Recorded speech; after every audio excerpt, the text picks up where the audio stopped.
Hey guys, so I'm filming a couple videos today, so if you already saw me in this outfit or you're going to see me in this outfit again, that's just why. But basically, they're all kind of back to school themed videos so far at least, and one I have right now is a middle school advice video. And some of you guys may know I just finished or graduated, I guess, 8th grade, so I'm done with middle school, so I feel qualified in some sense to do this video and give you guys the right advice because I have been through the process, and yeah, so I feel qualified now. And I'm just going to start with academics and like social life and like your lockers, switching classes and all that stuff, and like your at-home life during middle school. I'm just kind of addressing this. This is designated to our incoming 6th graders, or if you're going to a new school maybe you want to learn about this. Yeah, so basically it doesn't matter how old you are, but you can watch this video and hopefully get something from it. But anyway, starting off with academics, an important part of academics is the organization aspect, and that's really what's going to get you far in middle school. It's probably the first time for most of you if you're actually switching classes or multiple teachers for each course. Organization is key for keeping track of all those loose papers that seem to be floating everywhere all over your locker. So really, organization. I would recommend keeping binders for each of your classes, just little 1-inch binders or 1/2-inch binders, depending how much space you need. 1.5-inch, I wouldn't do a 2-inch binder for each class. It's way too much space. You don't need that much space. If the teacher tells you to, then maybe you do.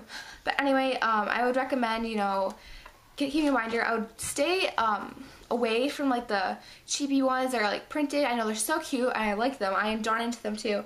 But they tend to fall apart within the week, and seriously, don't waste your money. Get like the Avery binders. I recommend, like, you know, the heavy duty ones, like the office ones. And you can put like scrapbooking paper and the little thing in the front, which would be really cute, make it printed. Or you can like collage it and like make it your own. So that's cool. And also, yeah, this kind of helps keep your papers, like having a binder for each class helps keep all your teachers' papers separate, and they tend to like that. So also going along with that is color coding, like having a notebook and a folder for each like class and like binder. And so basically, like, red is language arts, so you have red notebook, folder, and binder for language arts, and like blue is science and that sort of thing. So that keeps everything together, so you're not grabbing random colors between classes, and kind of stops the confusion for that. Also, I would invest in a homework folder or binder if you prefer. I prefer a homework folder. You can just take it to each class, it takes up less room, and you can put all your homework in there and put it in your backpack. You know, the same with every other binder you need if you have a lot of homework that night. Also, I recommend keeping a planner agenda. I'm reading off my planner from last year right now. It's really cute. This keeps you organized and write down your homework for each class. You do not forget anything. Also, I would recommend book covers are so important, definitely important, because basically you have to pay for your books if you ruin them in middle school. I know you're taking them to and from school and putting them in your locker. I am really bad with my school supplies, and I throw them, like, not literally, but I toss them in my locker, and they always get like jumbled up and piled on each other, and like the spine gets all bent. So really, book covers will protect them so much. I cannot tell you enough. Like, my friend didn't have a book cover. Her book was like totally totaled and destroyed. It was horrible, and I had a book cover. Mine was okay. So definitely keep book covers. Cost like 10 cents during the school supplies season where they have everything out in the stores. Get them. Okay, so now that's kind of it for organization, all the tips I have. If you guys have any more, leave them in the comments. But yeah, and that applies to anything too. But the next kind of subject I have is studying and grades. That's another important part of academics, obviously. Why are you going to school? I would recommend keeping, this is kind of an unusual tip. I've not heard anybody else say this tip. It's something I really do. It really works for me and really helps me keep super organized for tests and quizzes and stuff, or like more tests and exams. Keep like a really cheap folder, you know, the ones that are like 5 cents during the school supply season, in those big bins, super cheapy ones, and keep it in your binder in the little pocket, and don't use it normally. But when you have like an exam or test coming up and your teacher gives you a study guide, start putting the papers that are on the study guide into that folder. And so when you have the study, bring that folder home. So you don't have to bring your whole binder home, but it keeps those papers separate and kind of identifies them as important papers for you. And then when you're done with the quiz and test, file them into your binder and then use that for the next quiz or exam. Alright, also I recommend for studying little bits of time. I know I cannot really like force the tip too much because I'm a procrastinator at heart, and so I always wait till the last minute, and I need to stop doing that. But basically I would recommend studying 3 days before test, depending how much far in advance you get your study guide. Start like looking at little bits of information 3 days before, and then the night before do an overall review of everything. And for an exam, I recommend doing like about a week because they usually cover more material than a test, and like do little bits the night before, do an overall exam review. And that really helps me retain more information. When I do it, I usually get a much higher score than when I don't. But you know, me being a procrastinator, I can't lecture you too much. And basically also kind of like going to my next tip, do not procrastinate, or try not to. I know it's hard, but really try not to procrastinate. Start an assignment that they're assigned. If they're like book work, you have like 2 days to do it. Finish it the first night, and then your schedule is like free. Yeah, you're free like Scotch tape. If you guys know where that's from, comment down below.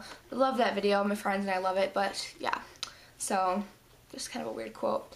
Anyway, also, this kind of helps with unnecessary stress and anxiety. I know I get really bent up and anxious and stressed out about schoolwork, and me being the procrastinator I was, I'd be like, it just made it worse. So really try not to procrastinate, and just, it takes a load off your shoulders when you have assignments done. Feels so much better. Okay, and that's pretty much all I have for studying or academics, kind of in middle school. Try your best, obviously. Work hard, be diligent, but really that's kind of the tips I have. The next subject I'm just going to kind of cover for you guys is the at-home life, which is kind of a lot of tips for that, which hopefully will help most of you girls, I guess. If you're a guy watching this, I'm sorry. These are kind of adjust to girls, but you can still do this, you know. You can still do this. Anyway, for the first thing I have is dedicate a space to study where you can best focus. This is not obviously just to girls, but it's just to all genders. Basically, if it's in your room or in the living room or in the kitchen table, somewhere where it's quiet. Quiet is key. Where you can focus. If the TV's not right there, and your radio, your phone, try to keep your phone like away. Put it on the charger when you're studying. Like put it away from you, or when you're doing homework. Because I tend to be like, oh, Facebook, Twitter, my smartphone. Yeah, those are not so smart when you're studying. Really, try to keep those away from you. Also, I recommend shower the night before. It cuts for girls especially, because your hair is like so crazy long like mine. Cut your styling time literally like in half or more. You know, the dry your hair, the blow dryer takes forever, and then you can't even straighten it then, or like do what you want to do with it then. Recommend doing the night before so you can wake up and do what you want to do with your hair, and yeah, so it's dry. Shower the night before. And also recommend kind of going with this, set out your outfit the night before. Especially girls, you like, oh my gosh, those are my favorite pair of jeans. You can't find them in the morning, you really want to wear them, and you know, they're in the washer wet. Yeah, that's always fun, right? And yeah. So set everything out the night before, so you don't have that flurried rush in the morning of not knowing what to wear. It's a bad feeling. Trust me, I've been there. If you haven't, then you're lucky. But seriously, it's a horrible feeling not knowing what to wear, which sounds really shallow, but yeah. And it'll make for less stressful mornings and like peaceful days. So recommend doing that. Also, this kind of goes with that. Get your bag together the night before. Your gym bag. I know, oh my god, I was the culprit for forgetting my gym clothes or like socks. Oh my gosh. I'd always wear flats or sandals, and I always forget socks for gym, and it would suck. It would suck so bad because like seriously, like running without in your gym shoes without gym socks, not fun. Stinky feet. Yeah, no, you don't want that. So get your gym stuff together the night before. Get your all your papers, like that permission slip you need for that day, or else you can't go on the trip. Get that Hannah can't talk. Oh my god. Get that together the night before so you aren't like screwed the next day at school. Definitely recommend that. Also, eat breakfast. This is a no-brainer. You have to eat breakfast. Oh my gosh. People like the kids like, I don't eat breakfast. I'm fine. Seriously. Okay, I'm gonna little science lesson here. Not really science, but you know what I mean. The word breakfast is a compound word, if you didn't know that. Break fast, yeah. I mean, it's break the fast. Basically, a fast, if you didn't know what a fast is when someone fasts, they aren't eating. So at night, you aren't eating, usually, if you don't, like, go for that midnight snack. But usually, you aren't eating at night. So breaking the fast is important to get your metabolism going in the morning. And people who eat breakfast have a faster metabolism, burn calories more. So basically, getting your metabolism going, even if you're not hungry, eat an apple, eat a piece of pizza from last night in the fridge. Seriously, eat that. Better than not eating anything at all. Also, it's kind of like a nice tip. I don't know. It's just kind of something I have on there. Have an alarm clock, obviously, but it's nice having one with dual settings. Basically, you can have 2 alarms. I know if I want to straighten my hair in the morning, I wake up on the earlier alarm, or try to, you know, that doesn't always happen. But wake up on the earlier alarm so I have more time, and then if I'm not going to do anything with my hair, I go with a later alarm, because my hair is what consumes my time in the morning. That's just kind of an example, but that's nice also. Okay, this is kind of your social life, and I'm not going to go too much into depth about this because I'm probably going to do another video on it because I have a lot to say about this and all the drama. Not so good, but it's there, trust me, and if you go through Middle School Drama 3, you are a lucky one. But most don't, and it's just kind of a part of it. Basically, go to all the sporting events. I'd recommend, because you could meet upperclassmen, high schoolers, little kids. You meet all the people. You get to involve with your school. You get known, I guess, kind of. So go to the sporting events, especially football games. I'd recommend. Also, try out for sports. Definitely, my one regret from middle school, if I had to name one, was I didn't try out for sports, and they didn't offer any clubs at our middle school, which kind of sucked. If they do clubs too, but I did not try out for sports, which really, like, I could have, like, made a ton of new friends, so I should have tried out for sports, but I didn't. Also, branch out and have guy and girl friends. Yeah, basically, guy friends add a whole other aspect, not boyfriends. Guy friends have a whole other aspect to, like, the friend situation. If your friends are being really catty and mean, you can kind of go hang out with the guys. They are not so full of so much drama. Trust me, my 8th grade year, like, I was kind of like, I didn't talk to a lot of the guys. Well, I did, obviously, but, like, I didn't sit with them at lunch and stuff. 6th and 7th grade. In 8th grade, like, half of my table, more than half was guys. I had a couple of my closer girlfriends, or closer, I don't know.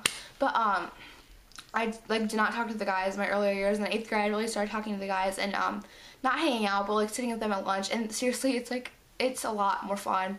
They are, like, yeah, it's fun. So definitely make both friends from both genders. Also, and just stay out of drama. Do not talk behind people's backs. Don't get involved with drama. Just kind of sail free from that. Get away from it. Yeah, that's kind of all I'm going to go in depth about that. Next thing I have is lockers. I know a lot of 6th graders especially are worried about their lockers.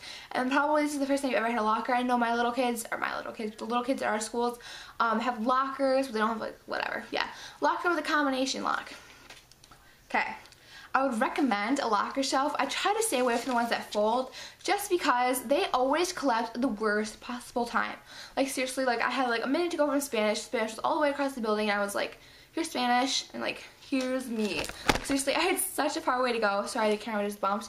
And my locker shelf collapsed, and it went everywhere in the hallway, and I was late. So really try your best to not avoid those, but they'll be fine if you have to use them. Also, hang a locker shelf from the hooks in your locker. I know people have those. You have, like, 3 shelves then instead of, like, 1. So definitely recommend that. Okay. Also, going along with your lockers. Okay. Also going along with your lockers is keep in your locker, keep a mirror, keep gum, keep extra pencils or pens, and keep chapstick. You need to keep extra pencils in your locker because people, like, will come up to your locker and be like, hey, so-and-so, do you have a pencil? And you're like, nice. And so you don't be the nice person that gives them a pencil, but keep the cheap ones in there. Don't give them the nice ones. Just kind of like what I do. Anyway, keep gum. Everybody, like, do the same thing. Hey, do you have gum? Yeah, I have gum. I'll just, yeah. Only go to the people that won't tell, though. Like, say you can't tell everybody you have gum, because that's bad. Because everybody will be like, seriously, it's like a line forms if everybody knows you have gum. Keep chapstick. Dry, crusty lips, chapped lips are not attractive. Chapstick is the way to go. Okay, so that's pretty much it for lockers. Just kind of some things to keep it in there, and yeah. So switching classes, another thing that 6th graders really stress out about. It's their first time moving around, and they're like, oh my gosh, what do I do? So basically, become a pro at time management. I feel like that's the worst thing, because 6th graders, they won't, like, yell at you really on, like, the first week of school. Most of the time they'll be like, hey, fine, you know, go sit down. So become a pro, though, at time management, and you will. Seriously, we have 4 minutes to change classes, and our middle school is relatively large. It was the old high school before they built our new ones. It was large, and they, like, seriously, I could probably get across our school in a minute. Not bragging, but seriously, there's not an excuse. You don't have enough time unless you're, like, talking to your friends or whatever. That sounds like a teacher, but really manage your time. And also, if you don't have enough time, you have to go to the bathroom between classes. Carry multiple class materials with you. No one's gonna laugh at you. Like, I know some people worry about that. Like, oh, they're gonna laugh at me. I have, like, a whole armful of stuff. No, they won't. Seriously, like, they're immature if they laugh at you. So really, like, go to each class on time. Also, just relax about it. You're fine. If you're late, you're late. There's nothing you can really do to change that. So yeah, I hope that video kind of helped you guys. I know I tried to talk really fast because I know it's super long, but anyway, I had a lot to cover, and that's just kind of what I was worried about, or kind of wondering about when I went into 6th grade. Wish someone told me that. And anyway, that's pretty much it. I'm just gonna go because I don't want to babble any longer. So see you guys in the next video. Bye.